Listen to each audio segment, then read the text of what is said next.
नमस्कार, मैं अनामिका आपके सामने उपस्थित हूँ अपने कुछ नए भाव एक नई कविता लेकर। कविता का शीर्षक है एक कच्ची सी डोर पर पक्का सा रिश्ता। अर्थात आप सभी समझ गए होंगे कि मैं किसकी ओर इशारा कर रही हूँ। हाँ, रक्षाबंधन की ओर, राखी के त्योहार की ओर। रक्षाबंधन का त्योहार जो कि भाई और बहन के पवित्र रिश्ते का प्रतीक है, पवित्र रिश्ते की सौगात है।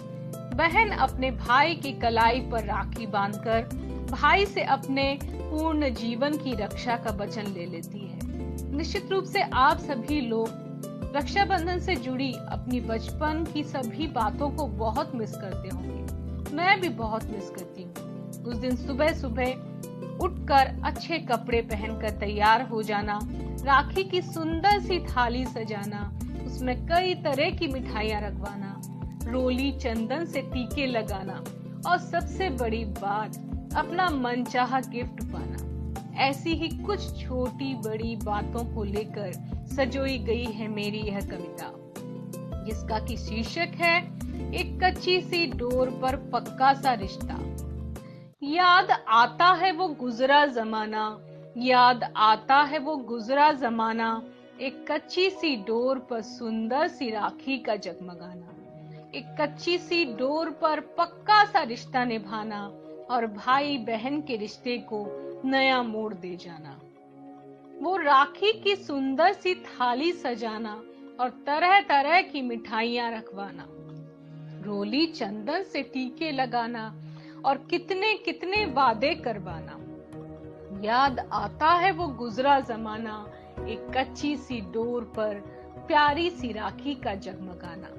वो राखी के गिफ्ट के लिए साल भर वेट कर जाना, फिर एक छोटे से गिफ्ट से ही संतुष्ट हो जाना। वो छोटी छोटी बातों पर हमारा हंसना खिलखिलाना, वो भाई बहन के रिश्ते का सौगात ये पुराना। याद आता है वो गुजरा जमाना, वो कच्ची सी डोर पर सुंदर सी राखी का जगमगाना।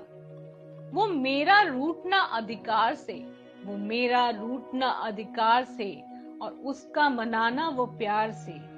वो तेरा कभी ढाल बनके मुझको बचाना, तो कभी बड़ा भाई बन मुझको समझाना। वो तेरा कभी ढाल बनके मुझको बचाना और कभी बड़ा भाई बनकर मुझको समझाना। वो तेरा कभी बादल बनके प्यार बरसाना और कभी तेरा मेरा टकरार हो जाना। याद आता है वो गुजरा जमाना, वो कच्ची सी डोर पर सुंदर सी राखी का जगमगाना। वो सुंदर सी राखी पर सितारों का जगमगाना, वो सुंदर सी राखी पर सितारों का जगमगाना याद दिलाता है मुझे मेरे भाई की प्यारी प्यारी बातों का खजाना। याद आता है वो गुजरा जमाना, वो कच्ची सी डोर पर सुंदर सी राखी का जगमगाना। वो कच्ची सी डोर पर पक्का सा रिश्ता निभाना और भाई बहन के रिश्ते को एक नया मोड़ दे जाना। धन्यवाद।